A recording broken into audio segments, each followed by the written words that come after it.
வேலைக்கு போகிற கணவன் மனைவி 2 பேர் தேக சம்பந்தத்தில் ஆர்வம் இருக்குது. ஒரு ஞாயிற்றுக்கிழமை லீவு கிடைக்குது. ஒரு தடவைக்கு 2 தடவைக்கு 3 தடவை தேக சம்பந்தம் வச்சுக்கணும்னு நினச்சா எந்த அவசரமும் இல்லை. தொடர்ந்து நீங்கள் 2 பேரும் உடலுறவு வைத்து கொள்ளலாம். வீட்டை விட்டு வெளியில் போக வேண்டாம். ஆடைகள் இல்லாமல் ஒரு மதியம் சாப்பிட்டு 2 பேரும் தூங்கி பழகுங்க. அது உங்களுக்கு ஒரு ஆர்வத்தை உருவாக்கும்.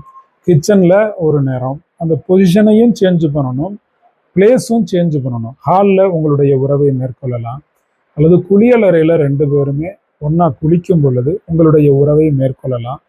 இப்படி ஒவ்வொன்றும் நீங்கள் வித்தியாசமாக கிரியேட்டிவிட்டிவாக யோசிக்கும் பொழுது உங்களுக்கு நல்ல அனுபவங்கள் கிடைக்கும். பாருங்கள், உடம்புல உடுத்தக்கூடிய துணி அப்படிங்கிறது சாம்பிராணி புகையாள்ளி உடுத்திக்கிட்டா எப்படி இருக்குமோ அப்படி லேசான உடைகளை ஈஸியாக உடல் அங்கங்களை பார்க்கும் வகையில் 2 பேரும் தனிமையாக வீட்டில் தான் இருக்க போகிறீங்க அப்படிங்கிற போது உள்ளாடை இல்லாமல் எளிதிலே இருக்கக்கூடிய ஒரு உடைய உடுத்திக்கிறதும் கிரியேட்டிவிட்டிவாக செயல்படுவதும் வித்தியாசமான அணுகுமுறையும் உங்களுடைய ஆர்வத்தை நல்ல முறையில் தூண்டி கொடுக்கும்.